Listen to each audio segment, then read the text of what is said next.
Termina hoje em Davos a edição 2020 do Fórum Econômico Mundial. Um dos representantes brasileiros no evento foi o governador paulista, João Dória, que está na Suíça em busca de investimentos para o estado. E é com ele que nós vamos falar agora para saber como foi o fórum. Muito bom dia, senhor governador. Muito obrigada por nos atender novamente.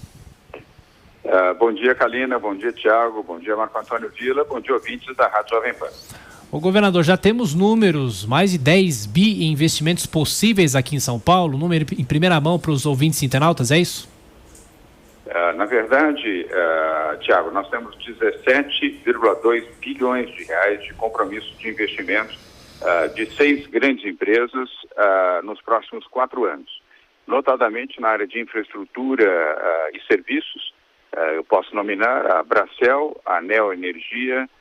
A Bracel é um grupo de Singapura, a Neo Energia é a Iberdrola, um grupo espanhol, a Enel é um grupo italiano que comprou a Eletropaulo na distribuição de energia na região metropolitana de São Paulo, a Acciona, também um investidor espanhol, o grupo Procter & Gamble, que é anglo-americano, e a PepsiCo, que é um grupo americano. A soma dessas 6 empresas de compromisso de novos investimentos nesses próximos 4 anos em São Paulo é que soma 17,2 bilhões de reais. Um resultado excepcionalmente bom para São Paulo, porque onde você põe novos investimentos, você coloca mais empregos e mais prosperidade econômica, Tiago.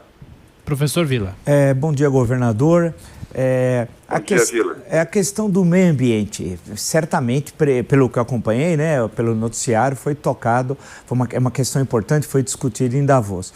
Como é que o governo do estado de São Paulo, não sei se o governador foi arguido sobre isso, mas como é que se colocou sobre a questão, a posição em relação à questão do meio ambiente, e nós temos insistido nisso, não é uma questão de loucos, de malucos, é uma questão econômica e que o mundo civilizado destaca como algo fundamental para as trocas econômicas, para os investimentos. Como é que essa questão foi colocada em relação ao estado de São Paulo?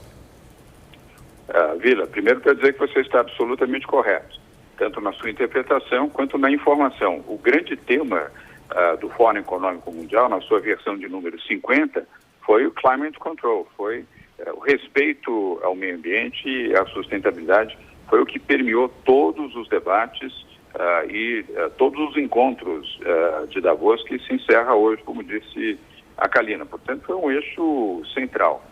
São Paulo mostrou a sua posição muito clara de defesa ao meio ambiente, de obediência ao Protocolo de Paris, o que, aliás, ratificamos agora na COP em Madrid.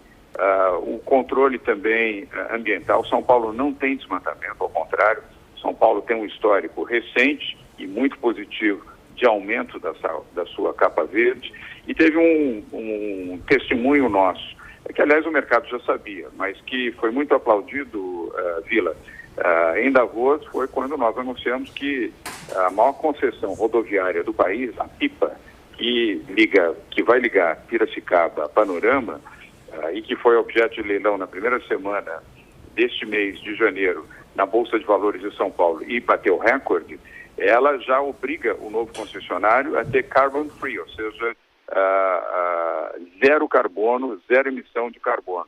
Nós fomos, inclusive, aplaudidos por essa medida, que, aliás, é já uma medida de todas as novas concessões públicas que São Paulo fará ao longo de 2020.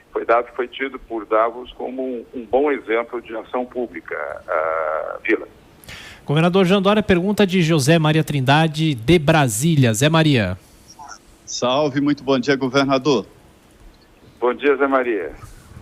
Eu fiquei sabendo aqui que o ministro, o chefe da delegação do Brasil, né, em Davos, o ministro Paulo Guedes, não deu conta de atender às demandas de agendas paralelas, porque além desta agenda oficial, do programa oficial, existem os encontros paralelos, né?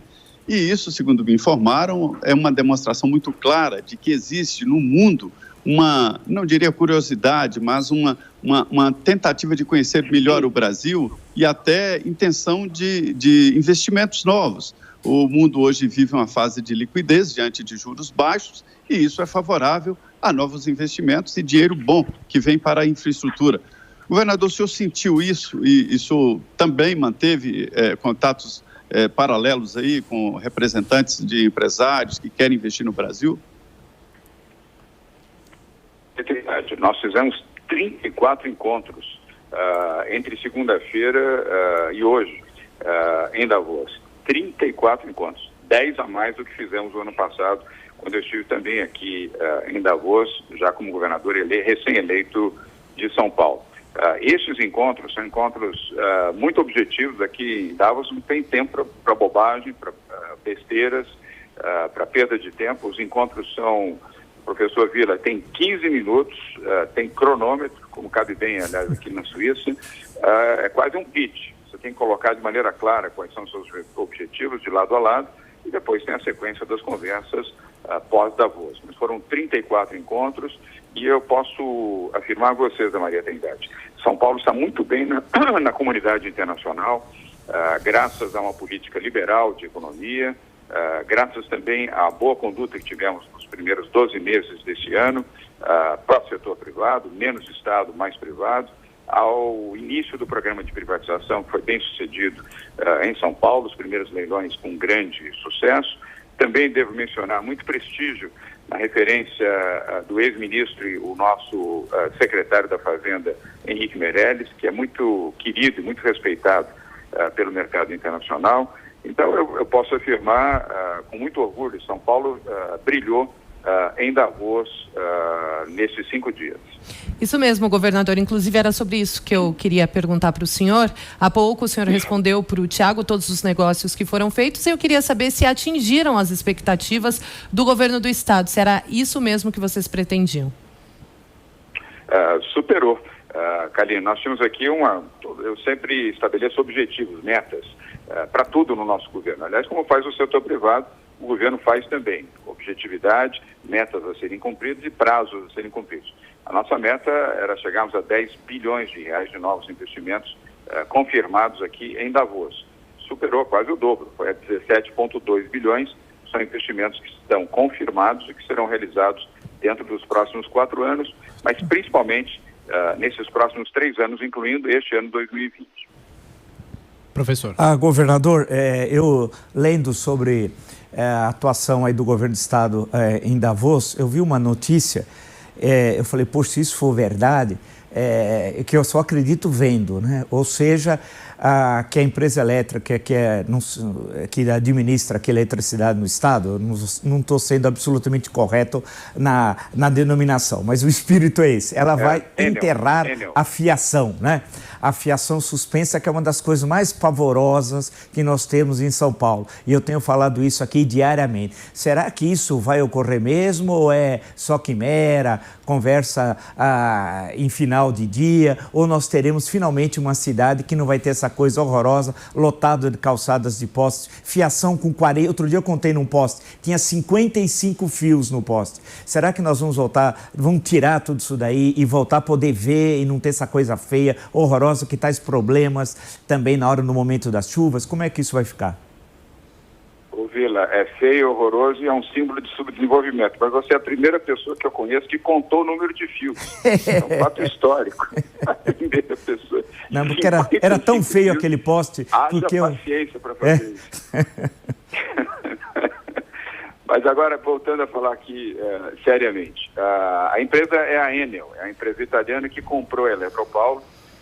É uma empresa que tem feito grandes investimentos em São Paulo, inclusive no aprimoramento dos seus serviços e no atendimento à população.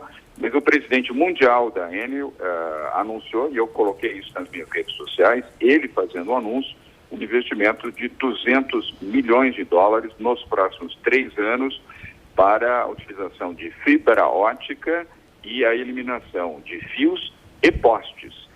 Isso no que concerne a eletricidade. Por que você viu 55 fios e teve a paciência de contar, Vila? Porque ali você tem também as demandas das empresas de TV a cabo, que utilizam também os postes. Aliás, a meu ver, de maneira totalmente inadequada, porque essas empresas também deveriam ter, por obrigação, a utilização de fibras óticas, como acontece nos Estados Unidos. Esse é um tema municipal, não é um tema do Estado, do ponto de vista de regulamentação. Mas foi uma boa ajuda que nós demos aqui com esse entendimento com a Enel ao atual prefeito Bruno Covas, porque o grande beneficiário será a cidade de São Paulo e a população. Como você colocou, além de enfeiar a cidade, é risco, porque, dada a circunstância, um acidente num poste, um caminhão, um ônibus que bate num poste, e cai um fio, interrompe todo o sistema de distribuição de energia, ou chuvas torrenciais, ou uma árvore que cai em cima da fiação, tudo isso é fruto dessa subdesenvolvida e atrasada fiação em postes que países e cidades civilizadas já não têm há muito tempo. Governador, nosso tempo está esgotado, mas não posso deixar de perguntar para o senhor. Hoje de manhã o presidente Jair Bolsonaro já diz que recua na possibilidade de desmembrar o Ministério da Justiça e Segurança Pública. O senhor acha que é um recuo acertado? Sim, assim como foi um erro mencionar que a Segurança Pública seria destacada do Ministério da Justiça e Segurança. Felizmente o presidente voltou atrás e voltou sensatamente. Não faz nenhum sentido, até porque o ministro Sérgio Moro, no ministério que comanda, vem realizando bem o seu trabalho também na área de segurança pública, na justiça e segurança pública. E São Paulo é um exemplo disso, Tiago. A relação fluida, São Paulo é o maior estado do país, tem a maior segurança do país, os melhores índices de segurança do país, a maior polícia militar, o maior número de policiais civis estão concentrados aqui em São Paulo. É uma relação fluida, séria, bem conduzida, sem nenhum partidarismo, sem ideologias, sem perdas de tempo, sem bobagens, uma conduta eficiente do ministro Sérgio Moro e da sua equipe. Seria um desastre retirar do ministro Moro e do Ministério a segurança pública. Felizmente, o presidente mudou de ideia. Governador de São Paulo, João Dória, que conversou com a Jovem Pan diretamente de Davos, na Suíça, agora 8h51. Obrigado, governador. Muito obrigado a você, Tiago, Kalina, Vila, Zé Maria Trindade, lá em Brasília, e aos ouvintes internautas da Jovem Pan. Bom dia a todos e um bom final de semana.